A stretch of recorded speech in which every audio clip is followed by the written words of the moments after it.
up to $114,000. That's 40% of their income gone. And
Yeah, we are starting at 7:30. We just getting set up right now.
So, why is it playing like that though? I don't want it to play like that. It's playing too close up.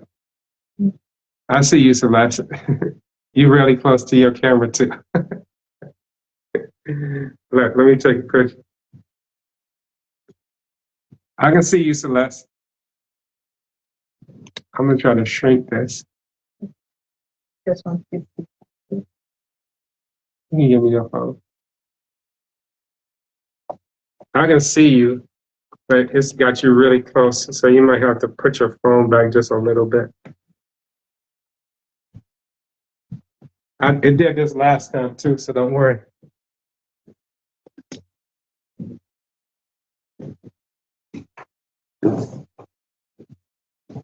And I'm gonna delay. I'm gonna be a little bit delayed behind.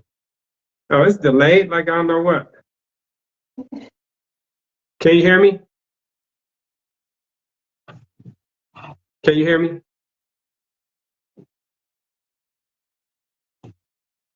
I don't know why it's showing like this.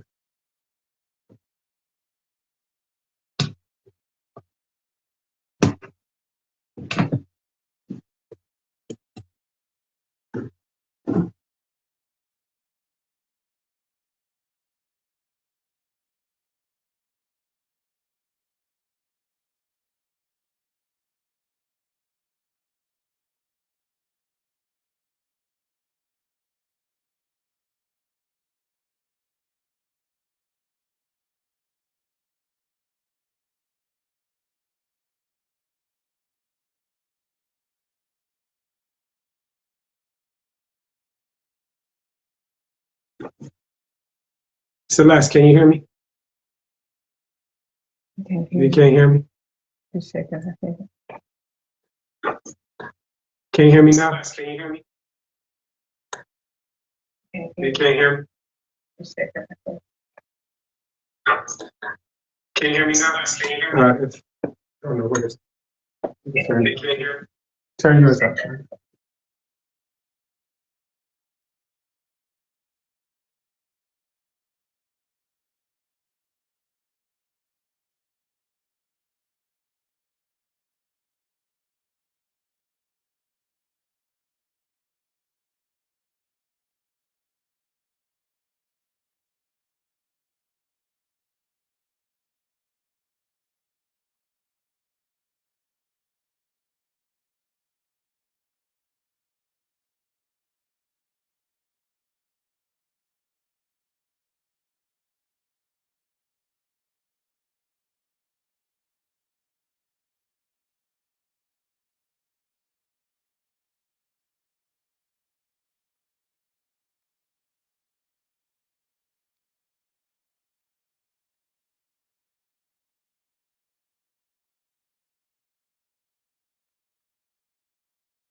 All right, this is just a test. Can everybody hear me? Thumbs up if you can hear me. Having a little technical difficulties right now. It's so sometimes I feel that they hear you, but that's about it.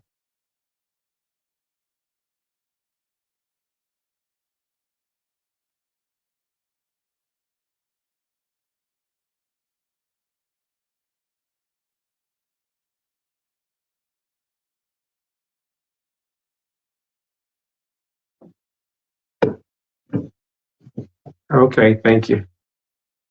Celeste, can you hear me?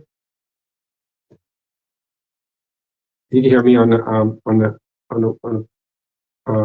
the live. Okay, all right. Just send me a text. That'll be fine. All right.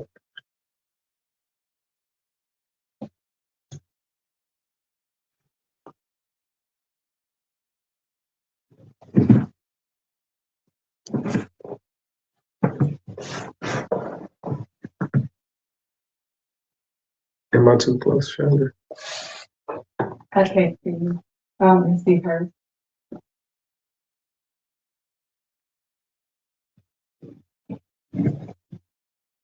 Kim, somebody said he can hear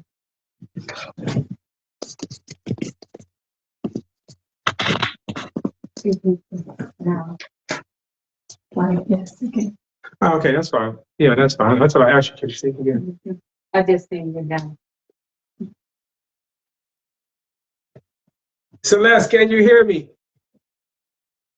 Thumbs up if you can hear me now. I was playing a little bit of music, but I'm trying to get this. We jumped on a little bit early.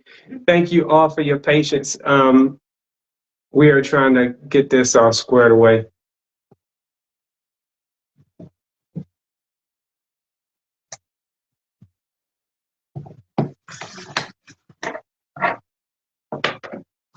So anyway, welcome to, I'm waiting on Celeste to jump on and waiting until she can hear me. I'm not sure if she can hear me. We're having a little bit of technical difficulty, but I want to welcome everybody to Back and Balance, the podcast. Thank you guys for jumping on. We have a pretty jam-packed hour of power, I would say, so to speak. We'll be having Celeste Rupp on, and we're excited to have her on. I can't hear her right now, so I'm not sure if she's able to hear me. So, but Back in Balance, just to give you a little bit of backstory on Back in Balance. Back in Balance, we started this podcast probably about a year ago, and we've been slowly but surely gaining traction with the people and the types of topics we've been bringing to our podcast. And I've been doing one once per month. And if you don't follow me on YouTube, or if you follow me on Facebook, make sure you follow me. I'm doing a lot of reels. Everything that we do on Back in Balance will be geared around how do you get back in balance spiritually, physically, mentally, emotionally, and financially. And that's what it's about. It's about us helping people who might be in a situation and can't see their way out, but we that platform or that springboard to be able to help them get there. I'm not sure. I think Celeste just jumped off again. Let's see. Is she on? Jumped off. Let me see. All right. I'm gonna be pausing for 1 second. So if you guys can just hang tight 1 minute, we'll be back, and I'm gonna make sure we get this all squared away.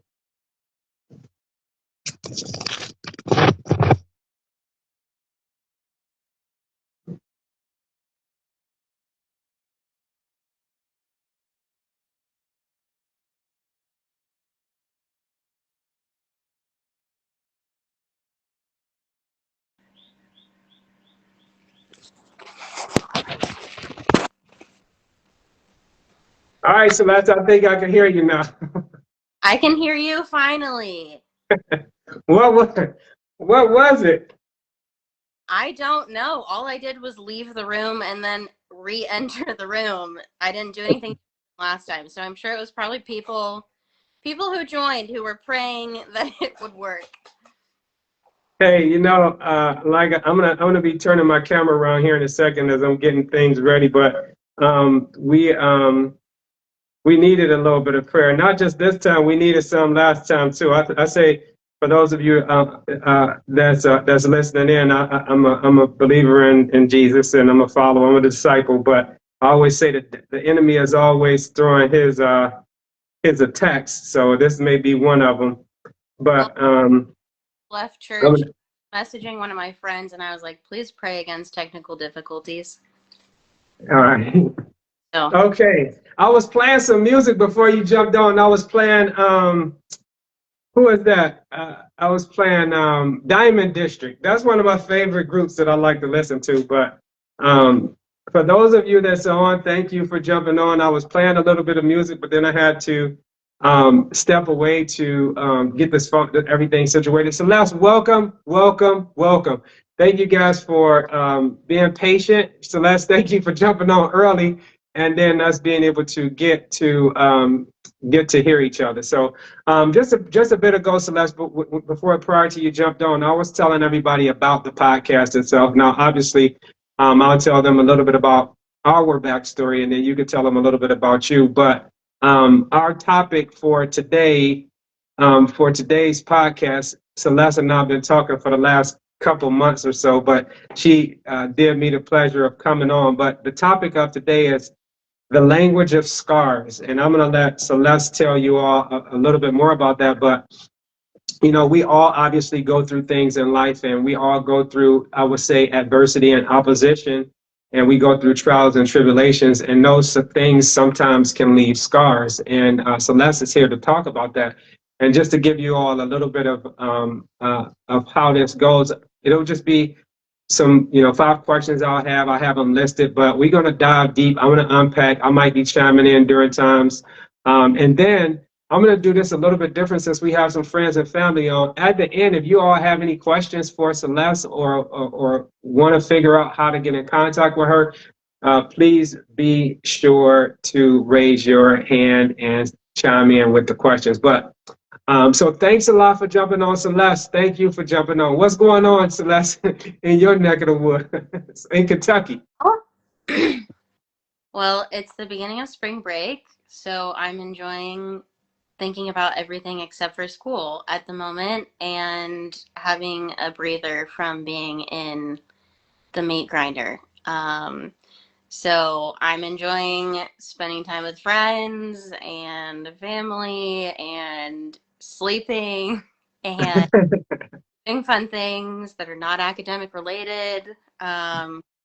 So yeah, I've already been able to spend time with several people, and I've only been here for like a day, so I'm really thankful for that. Well, that's good. Family and friends and time together is super important. But before I go any further on that, I just want to give Celeste a shout out for that over 4.0 GPA with over 30 credit hours. Wasn't it 30, right? 30 credit Over hours. 30, 30 credit hours this quarter. Yeah. 30 credit hours. So that took a lot of perseverance and discipline to be able to get that done. But yeah. So you're down in Kentucky, you're hanging out with friends and family. Let me ask you a question. What's the food to eat down in Kentucky? What should I pick when I come down there, when I'm going through? Food. Well, it's fun. I indulged in some of that today. Okay. I had brunch with one friend, shout out to Gretchen, at a place called Doodles that has like they use a lot of like local ingredients. And then, so it was like eggs, fruit, bacon, cheese grits, yummy things with flavor. And then I had gelato with Emma, who's also in this feed right now, this afternoon. And we went there's a place in Lexington that's like authentic Italian gelato run by two sisters from Sicily with they ship some of the ingredients over from Italy.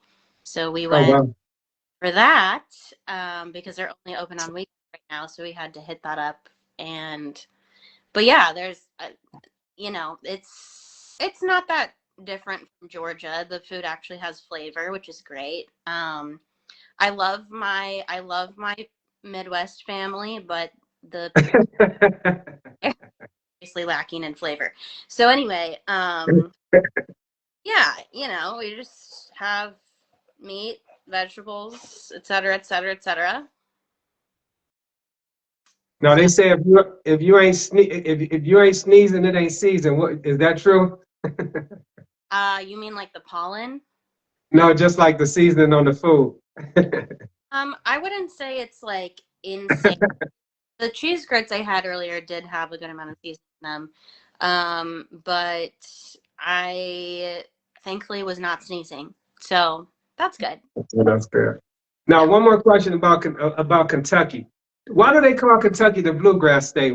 I never understood that. So, and I'm from Ohio, so I've been to Kentucky back and forth coming to Atlanta. But where did that term come from? The bluegrass state. Yeah, it's because there's a certain type of grass that grows here uniquely. I don't actually know if it grows in other states or not, but it's like known for growing here that has. It's like regular grass, but it has like a slight bluish tint to it as well. So that's why. Oh, okay. Wow. Well, thanks for that. I didn't want to chat GPT that. I wanted to hear from you. From you. But yeah, so thanks for coming on today, Celeste. I know I was going back and forth, and we were going to try to move it, but things worked out. But I appreciate you jumping on and taking time out of your spring break to kind of share with my viewers, as well as your friends and family and viewers that's on, a little bit more about this whole topic that we were talking about. But to kind of shift gears, just a little bit about the backstory with me and Celeste. Me and Celeste, well, I actually work at Life University, and Celeste is a student there. I won't give her backstory. I'll let her tell you all a little bit more about her and how we came to this point. But I've had the opportunity to meet with Celeste, and one of the things that I've learned over maybe the last 6 months or so is that She is one person that I can say that perseveres and is determined, and always say, just from her work ethic and the things and trials that she may have been through, and just the challenges that she had been through. I'd say uh, she's had a lot of hard work, dedication, and discipline, as well as um, she in the spirit too. So I really like that. I think God has gave me the opportunity to surround me with people that's really dialed in um, spiritually, and it's helping me grow. But then also it's blessing me at the same time. But Celeste and I, we meet 1 or 2 times a week, and she always sharing a nugget with me. We bouncing things off of each other, but. I want to turn it over to her and let her tell you all a little bit about her backstory, and give a bit more insight to the topic, and then we'll kind of go from there. So Celeste, the floor is yours. Tell us a little bit. Welcome, Celeste. I'm going to go ahead and give you a hand. Celeste is on. Just you can share with the viewers a little bit more about you, Celeste, and your story up to this point. Okay, sure. There's a lot contained within my story, but I'll try to be more relevant. So I am a Kentucky native. I moved to Marietta to start chiropractic school in July. So it's wild. I've lived there for almost a year now. And this is like my second career. So I worked in kind of generally like the areas of business and social work in my background. So nonprofit work in the legal system and international adoptions, as well as higher ed, and that kind of thing. So that's kind of my work background. I won't get into my whole story of chiropractic, blah, blah, blah, even though I could talk about that all day. But I am really passionate about the pursuit of healing and the journey of like stepping into the wholeness and the healing that Jesus has for you, in just fully believing that when Jesus said like life and life abundantly, an exaggeration, he was just saying because it sounds nice. He said it because it's true. And then Psalm 139 that talks about like you are fearfully and wonderfully made. Our bodies are fearfully and wonderfully made. We're designed to heal. We're wired to heal. God is a God of healing, and so that aligns well with me, as well as it's a massive part of my testimony and my story. And yeah, amazing chiropractic care has and continues to change my life.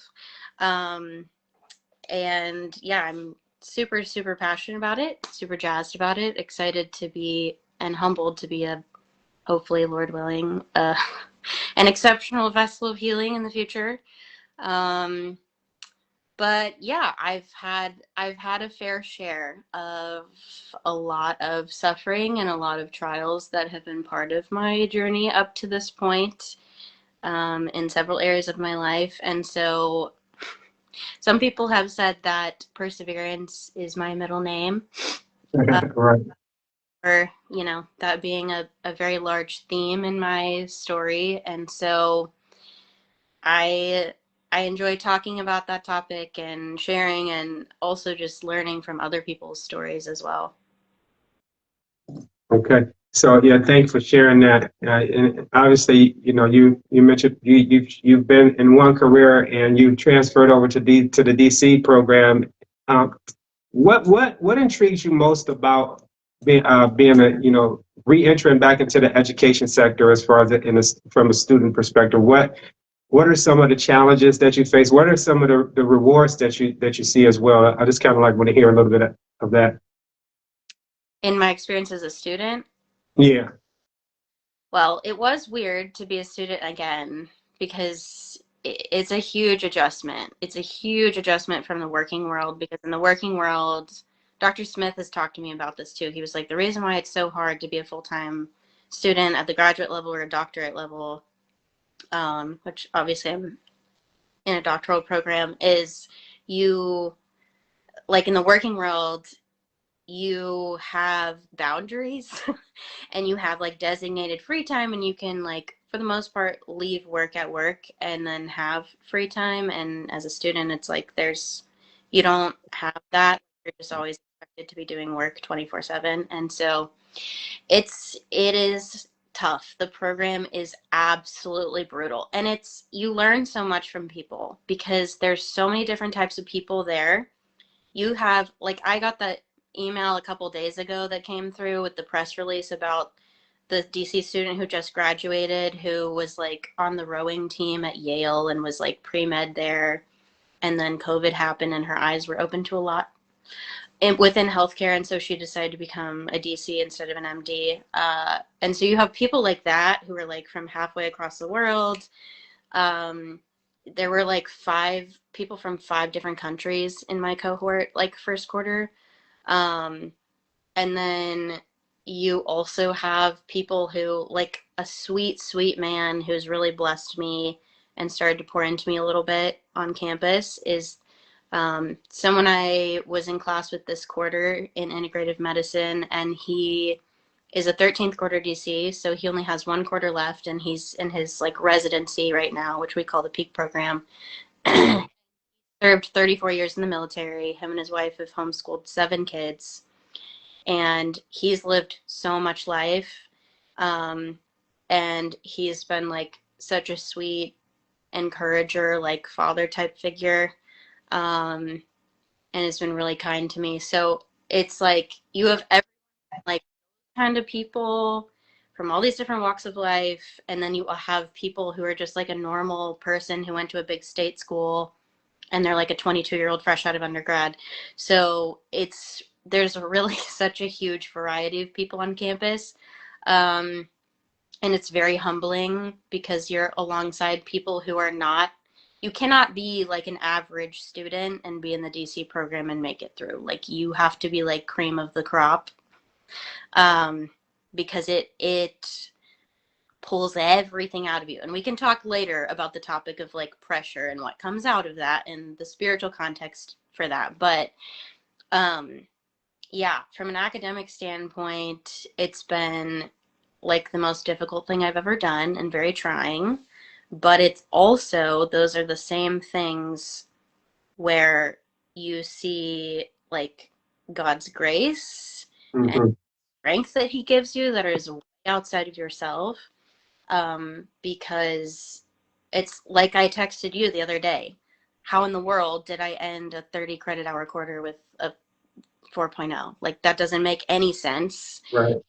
Training with you in the gym multiple times a week, and I was getting adjusted multiple times a week, and I was, whatever. So it's like there is no way that anyone, it will bring you to your knees really quick. Right. And exhaustion and sleep deprivation and all those things, obviously. But that's where the light pours in. That's where like our human frailty, in my opinion, is like very in your face in this program. Frailty, your places of inner poverty, very in your face. You're being humbled all the time. And so, but that's the opportunity to invite God into it and say, like, I can't do this. Like, I need you really badly. I need your strength. I literally will not get through this without you. Like, you have to step in and do it because I am at the end of myself. Not like what I thought myself, like the end of myself. And I cannot keep going. And like I need a lot of help. And so that's where you get to see him show up, because you're like, I have nothing left to give. And also there are days where I need picked up off the floor. That's also where community comes in. Like I think Emma's on here. She deserves extra jewels on her heavenly crown one day, because Right. the amount of messages I send her where I'm like, why am I doing this to myself? I cannot keep going. Like I don't have what it takes. Like I can't, blah, blah, whatever. And she always like picks me up with encouragement and is like, this is what God has given you. This is what he has said. You will get through this because he's not led you here to fail you or leave you by yourself, which I can also testify to. But it's like, yeah, you need people like yourself. You're there to encourage me in life things and in workout things in the gym twice a week. And you've picked me up off the floor multiple times before. I feel Right. like personal trainers are like part personal trainer, part therapist, essentially. Right. But also you have to have people who are like your real people, not just people who love you when it's convenient for them, but like people who are there with you in the trenches, who are on their knees for you, who will receive your tears, Right. see you, who know you, who love you. And so, and like, if that's not your family, that's okay. Then you need friends who are amazing, who will speak that over you, whoever it is. Um, but you have to have that, and also just like filling your brain with truth. Like there are days where I'm just like, I am spiraling because the enemy knows exactly where to come in, like where those cracks are, and Right. feed off of my discouragement and make me spiral. And I have to just like literally play videos of someone. I don't have any brain capacity left and I'm exhausted. So I don't even have the mental energy to like open my Bible and read it myself. I pull up YouTube and I listen to videos of someone else like reading the scriptures. So I get Right. the truth going into my brain um, when I have no energy. Right. Anyway, that's like the real life kind of like view of that. And that's separate from like talking about what I'm actually studying and why I love that and why God called me into that, but that's a whole different thing. So, Right. And I'm actually going to ask you about that, but you said some key things of, some really, I think key things. Jeremiah 29:11 talks about like how God knows the plans that he has for us and plans to prosper us and not to harm us. I read on my YouTube channel, that's what my YouTube channel is, Back in Balance 29:11, because I truly believe that. But it's one thing that you said. You said about grace and like about grace and and kind of being in the wilderness, and I think that's super important for our viewers to understand too. Is that one of the things the enemy always attacks first is your identity and your purpose. Like and I think you alluded to that with saying like you asked yourself and questioned yourself and like, well, what am I doing here? Why am I here? But the enemy always will attack your identity. And, he did it in the garden. I like to talk about that in the garden when, you know, when, when, the Bible talks about how God created us in his image and in his likeness. But when Eve got in the wilderness, one of the things that the serpent asked her was, or told her was that if you eat of this apple, you'll be like God. When in essence, he already told us we was created in his likeness and his image. So I think that's super important to understand as well. But okay, so understanding all of that, what would you just kind of shifting gears a little bit? So we often view suffering as a detour, and I'm pretty sure it was some suffering or a lot of suffering that's going on and depriving yourself of certain things in this whole process of going back to school and leaving a profession. But how can we begin to shift our perspective to see it instead of as a necessary part of our refinement process for perseverance? And you talked about that about growth in the middle of this. But tell me a little bit about that. How can we shift our perspective when we relate it to being necessary as part of our refinement process for perseverance? so like, how is suffering necessary to be refined? Yes. Okay, yeah. So, I,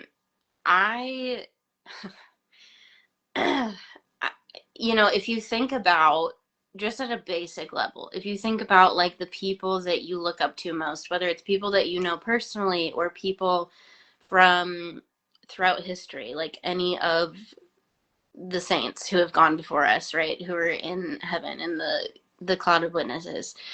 Um, for me at least, when I think of the people who I admire most, who I want to be like the most, who I want to like model my life after, none of those people have had just like cushy, easy lives void of suffering.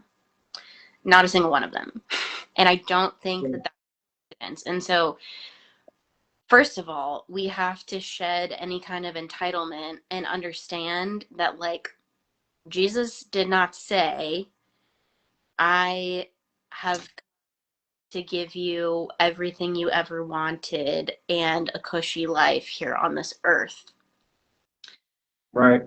Does satisfy the desires of our hearts, but that doesn't always look like what we thought it would look like.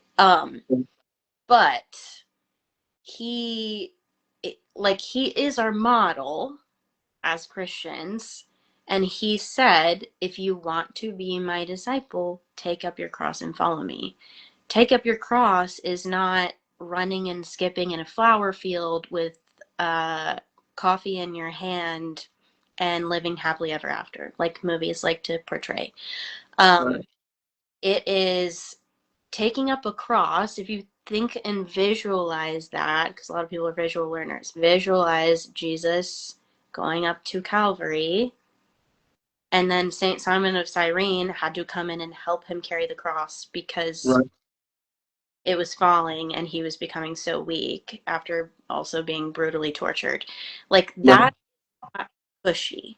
That is not easy. That is really hard. And all of us, God is not, like, we live in a broken world, right? So all kinds of Right. things happen to us as a product of that. God is not inflicting that on you because he is good. He is not evil.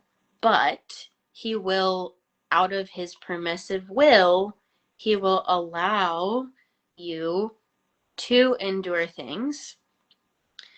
And these crosses that we are called to carry are what sanctify us on our journey to heaven, on our road to. Right. We all have a different.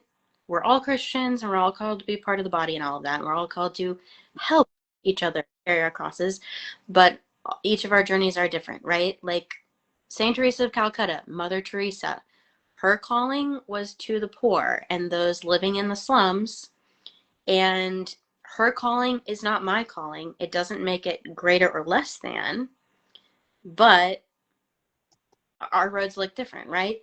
And she is, speaking of people to look up to and whatever, she is one of my life's greatest inspirations. She is one of the people that I look up to the most. And what's beautiful about that is she is like the embodiment of godly femininity, and she never wore like a drop of makeup. Right. But she held out her heart and the Lord allowed it to be broken over and over and over and over again every single day in all of the suffering she endured in the kind of work that she was doing. Do you know how heart-wrenching it would be to love on these people and pour every ounce of yourself into them and see them suffer like that and Right. like that is not glamorous. Right. But in the same way that like Jesus was not afraid, he did not withhold any part of himself from us, and he gave all of his heart out to us. um like she is an excellent model of that as well, in the way that she gave all of herself, like the same parallel of like, this is my body broken for you. Day and night that woman was laboring, taking care of those people. And I could say that about all kinds of people throughout history, but that's just an example. And what a holy woman, right? And even the world, even politicians, even people who aren't Christians can recognize that by looking at her life. And so it's to say, okay, well, it seems to be that we, like, this whole road is about obedience. Why? Was she Right. obedient of just duty and like digging her heels in every day and doing things out of spite? No, she did Right. an insane amount of love because of how much she loved the Lord. And then he gave her that kind of love for those people she was taking care of. But it's surrender and trust and faithfulness and obedience out of love. And so Right. to get to that place, though, we have to undergo a conversion of heart. Our hearts have to be converted. And that's the whole premise of the scripture that says, work out your salvation with fear and trembling. It's not, okay, pray a prayer one time in your life, you believe in Jesus, and then live however the heck you want. That's not Right. Right. a living And Christian. that's, the funny thing, just really quickly, the funny thing is that is how people live their lives, you know? So it is. And it's funny that, it's one of the most important things that I think too, and kind of sharing and elaborating on what you had mentioned. I spoke about this about, one of the biggest things that we have to go through is almost like, God mentioned that in the Bible teaches us about how God sits at the stool and he refines us, and like a silversmith would do, some silver. It's a whole process that we got to go through, but at the same time, that process, doing that refining process and redevelopment process, we have to go under the hottest part of the heat. And one of the biggest things that somebody that specializes in refining silver, how they know they can't leave it, just, and this is how my perspective of what I see in that verse, as far as how God looks at us. You can't take the silver off too quick, lest it won't be complete. And if you leave it on too long, it'll be damaged. So one of the biggest things with a silversmith or somebody who refines silver is, and it's like God sitting there refining us. And I think that, I could kind of like touch on that with what you were talking about, is that we under extreme heat, and it's like pick up your cross and carry it. I get that too. But under that heat, how we know that we've been refined, and, is when the silversmith or God can look in us and see his reflection. So I think that's super important as well. But it's, I'm taking some notes too, because I'm writing some things down as you're going, just things to remember by. But you talked about, just about going through a whole process and God's grace being enough. And, at times we really need it. I think that's super important. And I can see it, like sometimes when we have a conversations, and how, how sometimes you might come in and, the funny thing about the whole process and just picking up your cross and carrying it. I always say this, and I was listening to a podcast or a pastor speak about this, is that we all have to pick up our cross, and when we pick up our cross, it's heavy. We have to bear our own cross. But one thing about carrying that cross is that, and he related it to like Romans being experts in crucifixions, and carrying the crossbow of a cross meant that if people saw you, you were going one direction, and whatever direction you were going, back in those Roman times, you weren't coming back, and you were guilty as charged. So one thing that he talked about was, how do we pick our cross up when it comes to following Jesus? Is it enough evidence in our hearts or in our spirits or in our lives, in our work ethic, in our school, in our study, to convict us of being a disciple? And that's one thing that I kind of fall back on that a lot, as far as when I say I'm gonna pick up my cross and carry it. That's it ain't no turning back. So I really appreciate that. So I'm kind of thinking like from the perspective of science, we all in science, and I kind of doubt these questions around science too, because people that don't, I'm telling you, I've been in healthcare for over 32 years now, and one thing that I say, if you can look at that, and you could probably attest to this, and I ain't gonna say probably, I know you can, just looking at the anatomy and physiology and the mechanics of how we were designed as humans, there is no way I would ever believe that there is not a God. So just based off of that, science shows that muscles only grow through resistance and microscopic tears. So in your experience, does emotional resistance function similarly to build long-term stamina? And how would you relate that to a spiritual perspective as well? That's a big question. Yeah. Well, in short, I'm glad, because I wasn't even thinking about that related to this conversation, but that's such a good point. I would say, short, like that's how it works emotionally, and it's, you know, the beautiful thing about Christianity, that's one of the things that's unique compared to other world religions, is that in Christianity, no suffering is wasted. Right. You surrender Amen. Yeah. that suffering to the Lord and invite Him into it. He will use it for good. It's not going to be for nothing, thank God. Right.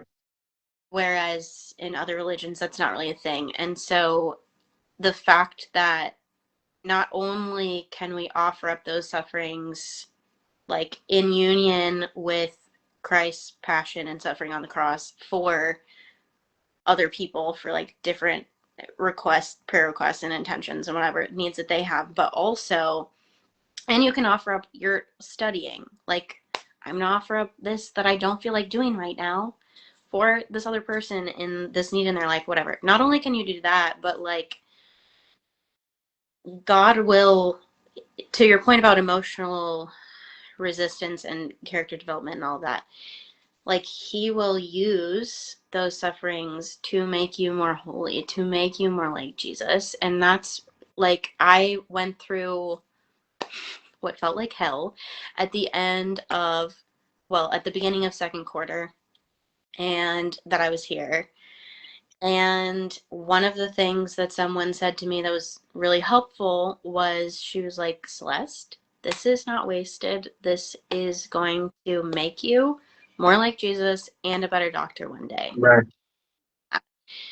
And, you know, it's like me going, just speaking from my own experience, not to like make it about me, but just from my own experience, like me going through what felt like the threshing floor, really, really painful things, like that has allowed me to experience the gift of God's provision when I needed a provider. Otherwise, you don't need a provider if you don't need provided for. You don't get to experience Him in your life as provider if you never are in need. Also, experiencing His gentleness, His tenderness, His kindness. And so when I am in friendship or in relationship with other people and they are going through something, and then obviously this will, Lord willing, translate really well into practice one day with patients, because they're going to be bringing all kinds of physical and emotional traumas to me and entrusting me with those, which is insane and very humbling. But like the beauty in that is that because I have encountered and experienced for myself His gentleness, His tenderness, His presence as comforter, I can then try in my, despite my own humanity, like try the best I can to model that to other people in those situations, so that Lord willing, they experience His kindness, His tenderness, His gentleness, in reverence for their suffering through me. So Right. humanity is not in the way, but that has been like some of the reason as to why I even am the person that I am, is because of relationships I've had with people where like I have experienced the presence of God and those characteristics of Him through those people, and it marked me forever. Right. Me. And And so, that's, I think, go ahead. just to wrap up, like Lord willing, wanting to be that for other people. And also another thing that I don't think that we say enough to people who are suffering, because I was going through the ringer health wise at the end of undergrad many years ago. Right. It wasn't until I walked in December 2020, I walked into this mission happening during Advent at my now home parish in Lexington. And these women I didn't know from Adam prayed over me, and which Emma, who I mentioned earlier, who's one of my best friends, is one of those women. And I, the that was insane that they said to me world that in years of suffering, well, really just intense suffering over that last year, I wish so badly someone had said to me all that time, and not a single Christian did. They said, Mhm. your suffering means so much to him. He is so grieved by your pain. Whoa, brain explosion. Right.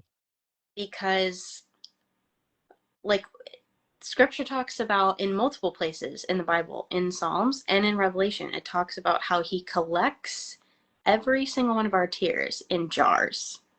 Mm-hmm. God who doesn't care about your suffering, who doesn't see you, and no, absolutely not. But we don't, like, we need to do a better job of ministering to people in suffering and stop acting like uncomfortable and awkward about it, because it's part of all of our experience. And Right. to have all the answers, but you can at least meet that person with reverence for what they're going through and communicate to them that, like, I love you, Jesus loves you, he is so proud of you, and, like, your suffering means so much to him. Like, Right. and when people feel unseen, that is a game changer for them to hear something like that. So, Right. I think that's important. I think you hit it right on the, the nail right on the head. Um, just what, understanding that suffering is a part of our walk. And I think that, one thing that we tend to do and is not manage our suffering the right way. And we should be good stewards of not just the things that God gives us that's good, but also some of the challenges that we may walk through, or the attacks on the, we have to be able to walk through those. And I have wrote down some notes as far as, like, any type of pain that we experience and we going through, it's a payment that we should be getting from that. So if we going through some suffering, or we walking through suffering, or we seeing somebody suffer, it's a payment that comes along with that. And I talked about this, and you kind of laugh. You kind of you didn't laugh, but you kind of giggled a little bit, because I talked about how Job, was one of my favorite, characters in the Bible. And and a lot of times we may think that, we going through something, but preparation, God is preparing us for something that, specifically that, that He has for us. But he's also bragging about us too, like the enemy mentioned, have you considered like God said to the enemy, have you considered my servant Job? And he was up in heaven bragging about Job. And, we kind of experienced that as well. Like, he gonna go through this, but one thing that he gonna go through it with, with faith, with perseverance, with diligence, and he gonna steward it the right way. So that's the way I look at it too. And then also I want to add to that, just being able to pour into people. I think that I wanted to say this on the last, as a part of the last question. It's a lot of times, like, I would say, and I can be transparent, and I'm transparent as well, Celeste. But I have been under heavy attack from the enemy over I would say the last maybe 5 months, 6 months. And the one thing that I can say is that, having that community and people around you, it's been times where you came in and you didn't know that you was pouring into me with that community aspect, like the Bible teaches, where where two or three are gathered in my name, so will I be. That's what Jesus said. And during those times, it was very uplifting to me. So surrounding ourselves with community, but also understanding that, it's a lot of people that's experiencing battles and trials and tribulations that we don't know anything about. So having an opportunity and a platform, whether it's like you were pouring into me in certain instances. When you came in, I was empty, and you came in and you was like, Jermaine. And so, and you blessed me during those times. And I think I've shared that with you, but having an understanding that, that community and people pouring into you, people may be going through some things that we know nothing about, but then also, like you mentioned, when they are going through things, or when you experience somebody going through something, being there to encourage them about God's grace, perseverance, and, how do we steward and manage through this process, or navigate through this process, is super important. So thank you. I like that. So, that'll lead me into my next question is, if perseverance is the goal, is a life constant comfort actually a disadvantage? like having constant comfort, is it a disadvantage? Or how do we balance the need for peace with the necessity of growth? So I'm going to break that up into two. If perseverance is the goal, is a life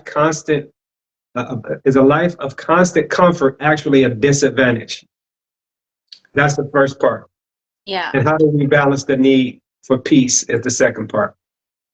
Okay. You're going to have to, I'll try to answer the first one, then you're going to have to read the second one again for me to speak on that. Okay. Yeah. That's a lot to break down. So is a life of constant comfort a disadvantage if perseverance is the goal? That's your question. Yes. Yeah, I would say that it is.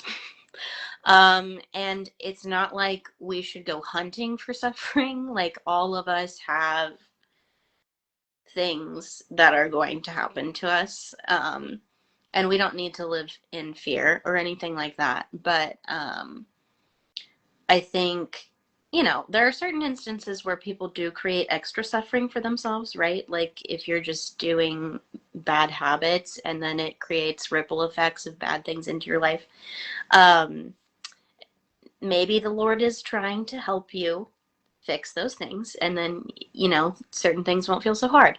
But that's not really, I just wanted to give that caveat. So I would say, yes, it does create a disadvantage because I will say, and I say this with all love in my heart, but from the first cohort that I was in, it was like I was kind of in the middle. So like most of the people in that cohort were like between the ages of like 22 and 24 years old. And then there was a few of us in our 30s. And then there were a few people in their 50s. And so quite a variety, but it was really interesting in being friends with like some of the young 20s because that very much was very apparent very quickly to me, especially like in a situation of pressure like the DC program is, and other different things that would happen. It's sometimes it's like people who have not really endured some sort of like ongoing suffering of some sort. I do think that it can stunt your growth, just like maturity wise. And for us, particularly as future doctors, Right. um, you have got to develop that, um, that character toolbox. You just have to, because you have no idea what you're walking into when you walk into a patient room. And I've heard that over and over again from people who are graduating down the line.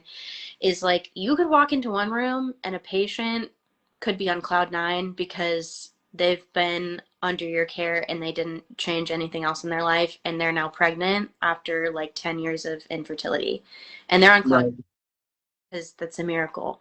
And then you could walk into the next room and it's a new patient who's in your office because they're in so much desperation because they've been tossed around by 15 other doctors before they came to see you, which is typically what happens when a chiropractor receives a new patient. Typically, we're not the first ones they come to. We're typically the last ones. So we get to receive people in having all this long string of medical trauma, right? And so they put stage 4 cancer and they're scared out of their ever-loving mind, and they've got a wife and 4 kids, right? Right. They have to have the ability to very quickly, in between those 2 patient rooms, regulate yourself and respond appropriately. And that's aside from even like the clinical like standpoint skill set of like on your toes, like, okay, Right. we've got to figure out how we're going to tackle this puzzle and look at everything that's going on, and the physical exam and labs and differential diagnosis, all the things, right? That's separate. But like that maturity piece, you cannot put a price on that. But you can Right. be an exceptional doctor. Honestly, I think this translates to anyone in any walk of life. You cannot be an exceptional friend, an exceptional parent, an exceptional sibling, um, aunt, whatever you are, or in your profession also. You cannot be exceptional if you do not know how to weather suffering well. And a um, it's really a disadvantage that I think a lot of American Christians, we have plenty of suffering, yes, happening here. I'm not trying to downplay that. But in Right. other Christians, like, have to face things that to us are unimaginable. And that develops your character real quick.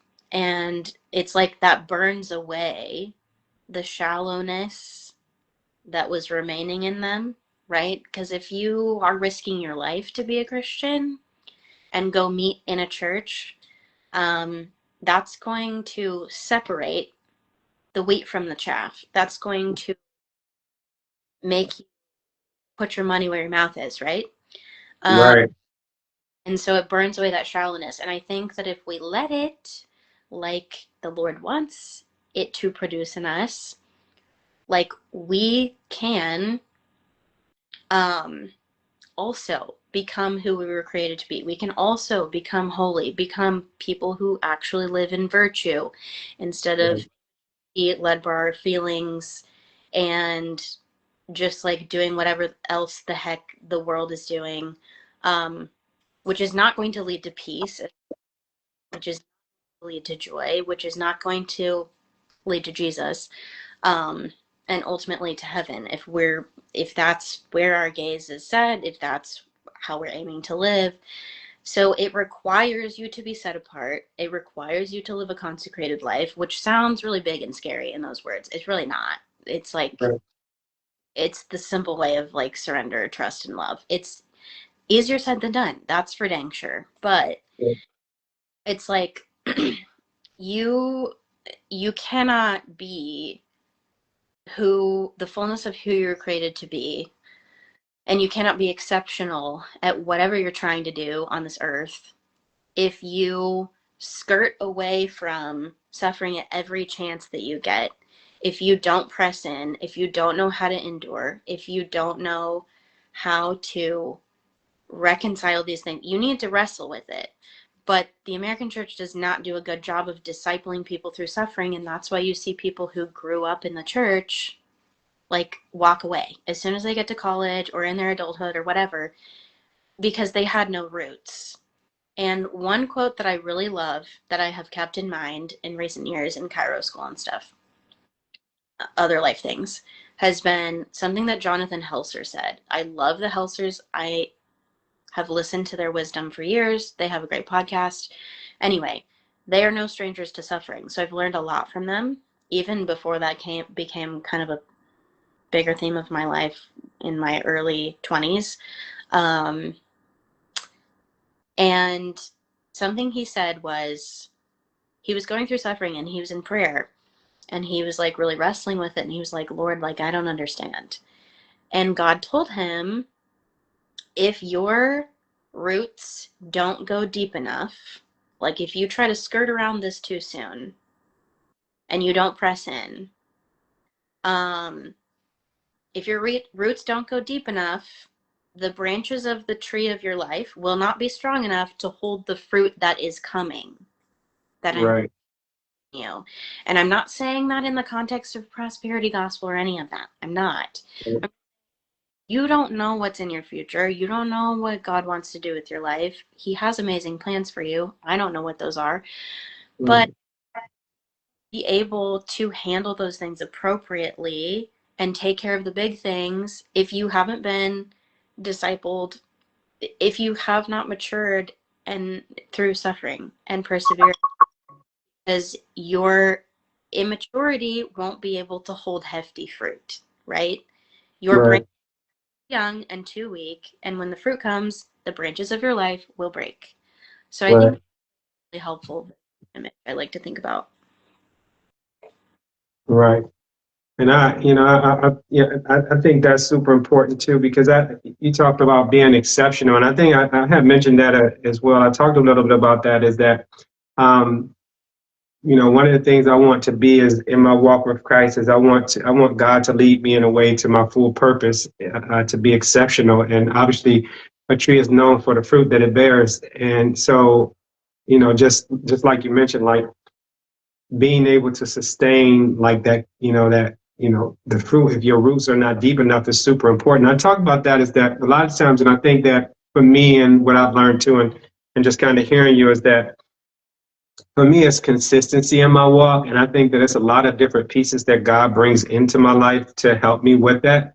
But, when I look, at, how things are and how life is and how the world is, I try to look from a biblical perspective. And I used to didn't be like that. I used to be at a point where I just ran with the world and however they was moving. But I think that, sometimes in life, what we experience is that, sometimes people, their skill set and has raised them to a level of I would say of heights, or excelled them in a way where if they're not rooted, their character won't sustain them if they're not rooted the proper way. So I try to have a better understanding of that. But I think that that's super important in terms of just really being rooted, like you mentioned from Jonathan with the podcast, and for me, that's being more consistent, and for the viewers, hopefully you understand that too as well. But I was writing down something,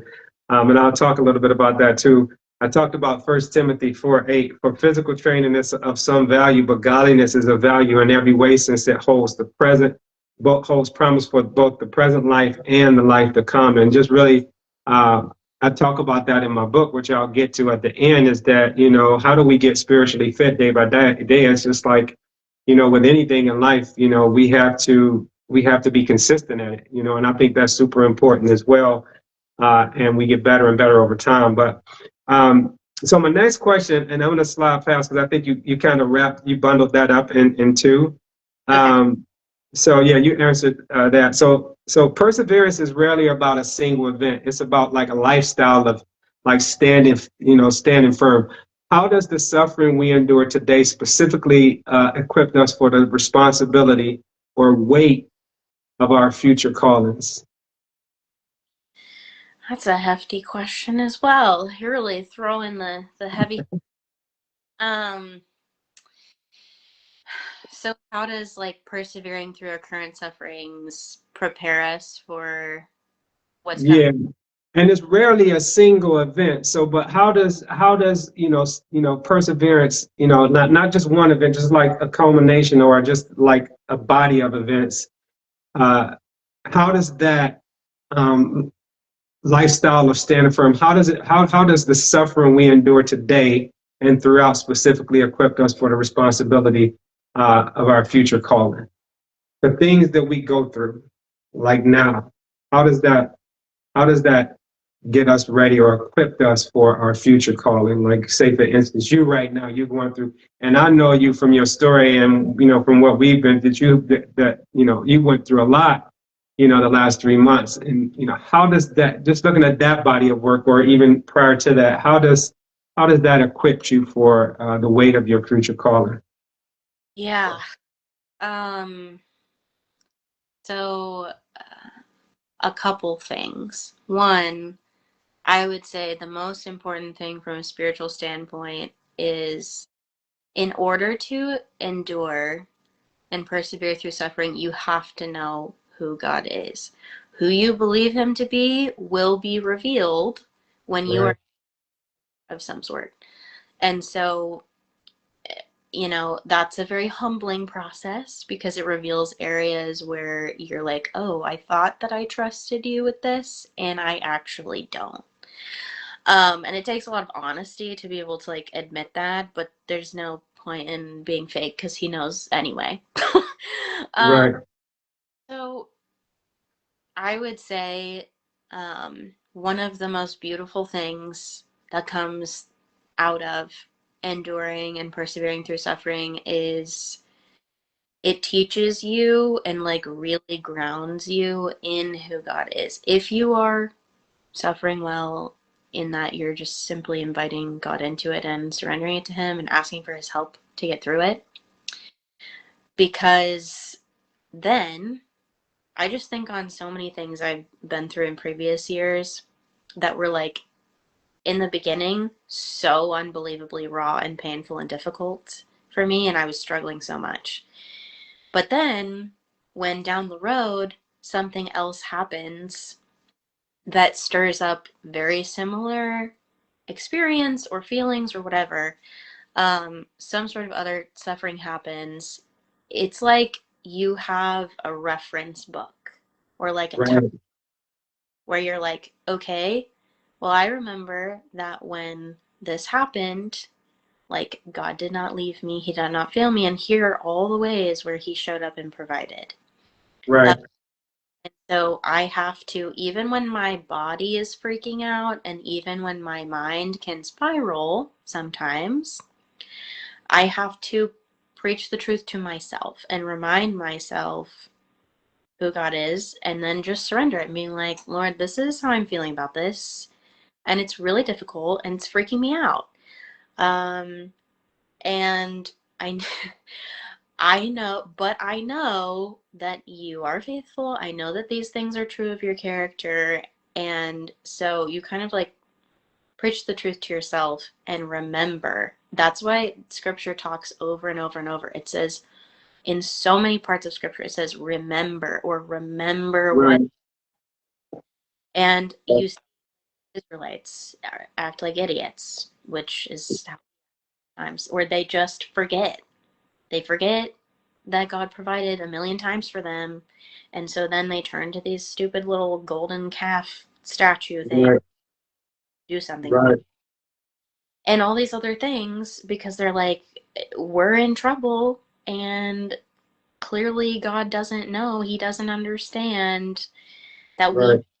stuff. And it's like they forget. And that's why the Bible says over and over and over again, remember what the Lord has done. And that's why He's giving them prophets over and over and over again to remind them of these things because they just go astray in all kinds of different directions all around.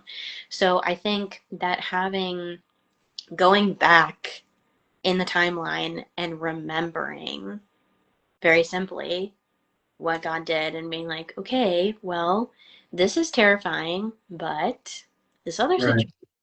situation and came out on the other side of was also terrifying, and He did not leave me, and He provided, whether it was like directly in some insane supernatural way or through your community or whatever. Like I have countless stories I could tell you of Right. insane situations I was in where I was, from a physical standpoint, completely screwed. And then, like, the most insane, miraculous thing happened, and, like, a random check from an organization or a business that doesn't exist with no address Right. arrived in my mailbox that week. Or people from my church surprised me and, like, paid for something that I like really needed when I was going through a really rough time and I was unemployed and whatever. Just like insane generosity. And it's like kind of like out with looking at the human body. Like you cannot go through things like that and experience that kind of miraculous intervention and be like, oh yeah, these are all coincidences. Right. God, there's no God, He doesn't exist, whatever. That's so unbelievably prideful and entitled. But anyway, so Right. and then, yeah, so for you were wanting to know kind of like specifically for me and the things that I've been through over the last 6 to 9 months. Is it? Yeah. No, I think you answered that too. And I just want to add, one of the things that I was just talking to my wife about this, about, how I look back on my timeline and I say, I grew up on the south side of Cleveland. So, I grew up in a church, but we grew up in an environment where typical, we weren't expected to make it out at the age of 25 or make it to see the age of 25. But one thing, and that'll just kind of like, just uh, go as far as like what you were speaking about as far as like looking back on your timeline and, you know, or me even having an opportunity. I think I appreciate that much because I've looked back on my life even today, just shortly today, earlier, me and Shonda were talking. And I look back and I said, whew, boy, oh boy, I was downstairs by myself and I just opened up in a straight prayer downstairs by myself and just said, thank you, Jesus, for getting me out of that.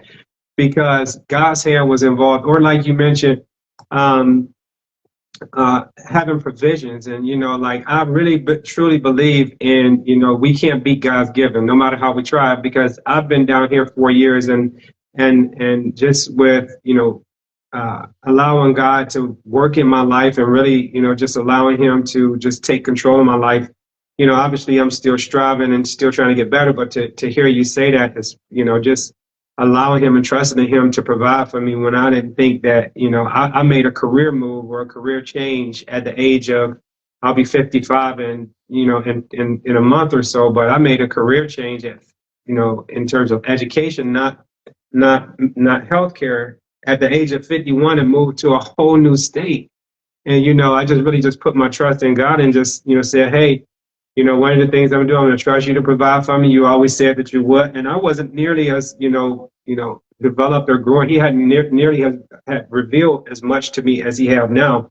But the one thing that I do want to add to that is that, you know, I wrote this down, you know, a lot of times we try to control every outcome. And I think that's an issue. And being in control is comfortable until you're not in control.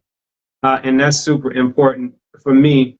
And I have wrote some. I heard a song, and this kind of going to what you were talking about, like learning from your past to be able to help you endure through certain areas. But this singer, he wrote, "Did not conquer this last year, so tell me why do I fear that it's coming back up again?"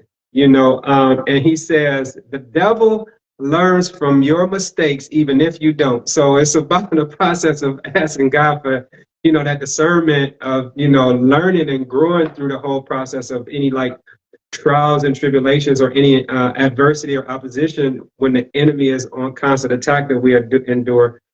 So I really appreciate that. I think that was my last question, but I kind of like just really want to open the floor up to you to kind of close out. Obviously, we talked about, you know, perseverance and you know, just being able to navigate ourselves through trials and tribulations. What would your closing comments be to everybody, just for anybody that may be facing any adversity, any opposition, or maybe in a season in their life right now or a chapter in their life right now where they're facing, you know, heavy attacks from the enemy? What are some of the things that you would share with them to take away today in order to help them to move forward and trusting in God? You know, because the Bible talks about that, you know, just being obedient is better than sacrifice, or more important than sacrifice. But what would you want to leave, you know, everybody this evening to kind of go with what we talked about? Yeah, I think to anyone who is, there's so many different types of suffering that people can experience in their lives. But to anyone who is enduring suffering of some sort right now, like, first of all, there's nothing insignificant to the Lord that you are going through. Your suffering is not insignificant to him. Number two, he understands what it feels like. We, again, in Christianity are gifted with the fact that we have a Savior who understands, who has been tested in every way. And in the Garden of Gethsemane, the night before Jesus went to the cross, it says he was miserable to the point of sweating blood. And he ultimately submitted to the Father's will. But before that, he did ask if there was another way. Right. And full permission to grieve in a healthy way, to move through it with courage, because that's what Jesus did, but to know that he understands what you're feeling, so you're not alone. Number three, I would say, yeah, Jesus sees you, even if it feels like, or even if like the enemy is whispering to you that he doesn't see you, he sees you. And I see you. And you need to surround yourself with people who like are anchored, who have that kind of spiritual maturity, who have gone through suffering, and who, you know, no one is going to be perfect, but the people who like truly see you in your heart and who love you, that's one thing that was very clarifying for me when I went through a significant event of suffering over the last like 6 months was it really clarified for me who my people are and who are not. And that was painful, but I, like, the Lord allowed that to happen, and that ultimately is a gift because it really made me greatly, deeply appreciate and know at the end of the day who my people are. Um, and hopefully you can have at least one of those people be someone who lives where you live, but sometimes you don't. And sometimes those are people who live somewhere else.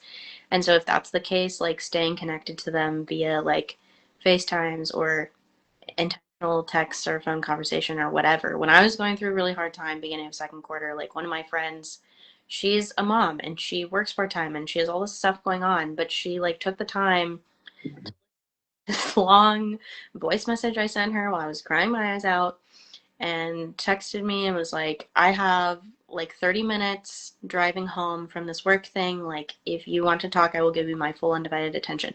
Finding people like that is like, you need it. You need it. You need it. Also, just like being okay with periods of time where um, the Lord may clarify for you through like stripping a lot of things away or a lot of relationships Mhm. bearing fruit, and like embracing like the peace that comes from that instead of in anxiety grasping for those things, knowing and trusting in his sovereignty that there's a reason he took them away, because they're not going to be good for you or ultimately be able to provide what you need. And that can be painful at first, but coming to that realization about it will bring so much peace. And that's the thing, is like when I was going through that period over the last 6 months, it was excruciatingly painful. But even though my circumstances were far from perfect, and my life is still far from perfect in certain ways, I was like, I genuinely have so much peace.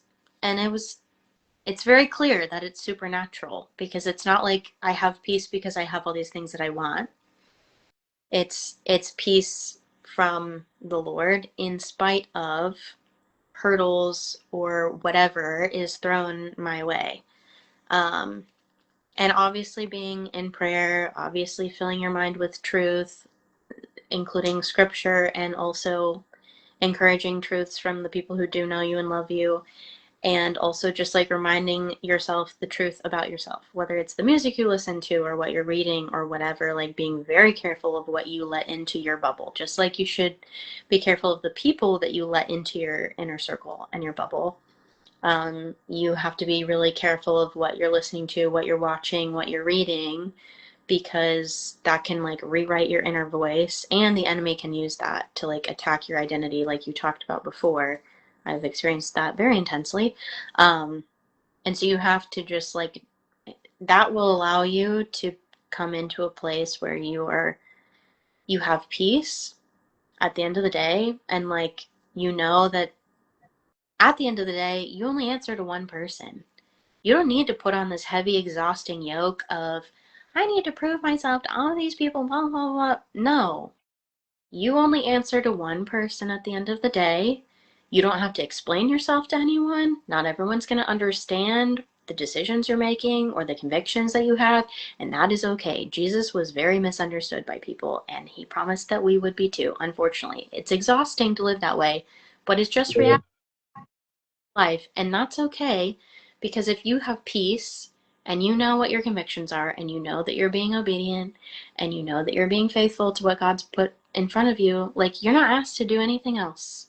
You're not asked to solve the world's problems. You're not asked to explain yourself away to all these other people so that they like you and they understand you. And no, that doesn't need to be any of your concern. And that's where a lot of people's anxiety comes from, I think. So releasing those things and setting your eyes on Jesus, really, and surrounding yourself as much as you can with people in your inner circle who are doing the same thing will bring a lot of peace, and strip away a lot of like unnecessary anxiety or worry, and be clarifying for you and help you to truly believe the true things about yourself. I agree, and that's very well said. I'm kind of like want to elaborate before we close out. That's some hefty stuff. So for those of you that haven't taken any notes, if you haven't, you should have been note taking. And the one thing that I can echo is that I feel like God has been has provided for me in multiple ways, whether it's having 18 online storefronts, a business. Our podcast is getting up off the ground, really now, and we're doing a lot in terms of trying to draw people back to the kingdom. But it draws me to this is that, you can have everything and really have zero without Christ, and you can have nothing and have everything with Christ. I think that's super important, because sometimes when I think like I can go anywhere I want, I can do what I want, I have a fantastic job, beautiful, and then those things are great things to have, but you can feel so empty without it's a spot in your heart that only God can fill. And I think that's super important to understand. And then lastly, just remember this is that I always share this before I go, is never miss an opportunity to add value to people's lives and pour into people's lives. I think that's super important because a lot of times what we are noticing, what I see is that people are fighting battles that we know nothing about. And that's super important. Like whether it's at Walmart, I poured into a lady at Walmart, and she blessed me as well. She actually ended up being one of my, I won't say patients, but clients that I work with outside of life. But we never know what people are experiencing. But she blessed me that day when I was struggling, when I was under heavy attack. Obviously, I can say Celeste blessed me a lot with coming in. Some days she don't know it, but just her conversation and then where she at and how she's maybe handling, like some, opposition or adversity and how she worked her way through it was very beneficial for lifting me up in my spirit. But I want you all to remember this is that your witness is your testimony. So, obviously we all going to go through trials and tribulations throughout life. But just remember that God can't get glory from a story you don't tell. Remember, everything that we go through in life is for us, but it's also for somebody else as well. It's a lot of people that may be going through, and I think Celeste alluded to this. It's a lot of people that may be going through different things in life, whether it's a bad relationship or whether it's trying to get spiritually back connected, or whether it's, financial hardship, whether it's going through school. A lot of people may be going through those things and they don't see a way out. I think one of the things that God has placed on my heart always, and that's what I kind of run with, is that, I grew up in the inner city of Cleveland and, in a, poverty-stricken area, in the 4th district. And there's a lot of people that may come out of that area who don't see a way out of it. And me, my witness being my testimony and giving glory to God. And one of the things that they can see is there is a way out.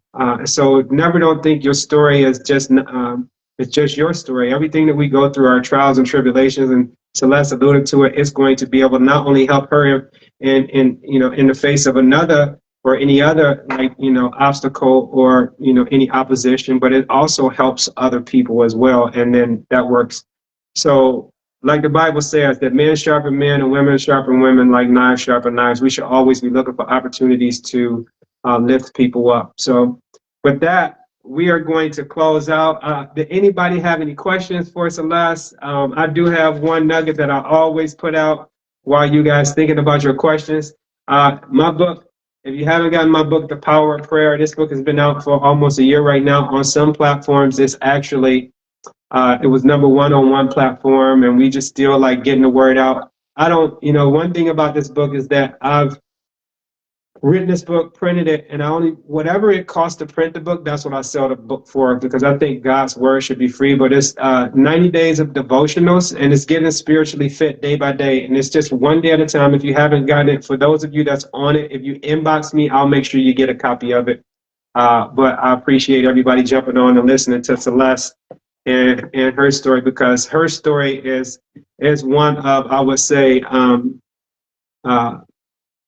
hard work, motivation, and ambition alongside trusting in God, at least from my lens and what I see. So I really appreciate her. She don't know that.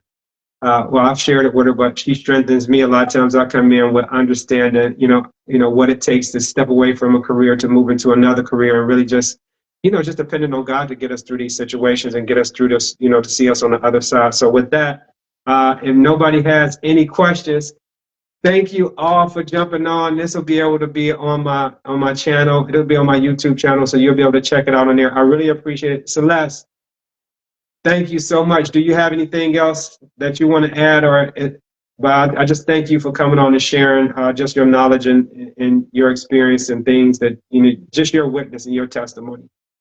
So anything else from you? Thanks for having me. I hope you All right. Yeah. And enjoy your time away. I'll be at work tomorrow, but enjoy your time away. Spend time with your family. Enjoy. Thank you for being on. You are such an awesome young lady, and I really appreciate the fact of having the opportunity to know you and just experience the time that we have together. So with that, thank you. You blessed me. I'm glad. You're awesome as well. For you. All right, guys. That's all we have. We signing off. Remember, put God first and everything else will be added to you. And remember this, as I always say, never let anybody steal your peace or your joy. This is Jermaine with Back in Balance, and we signing off. See you guys soon.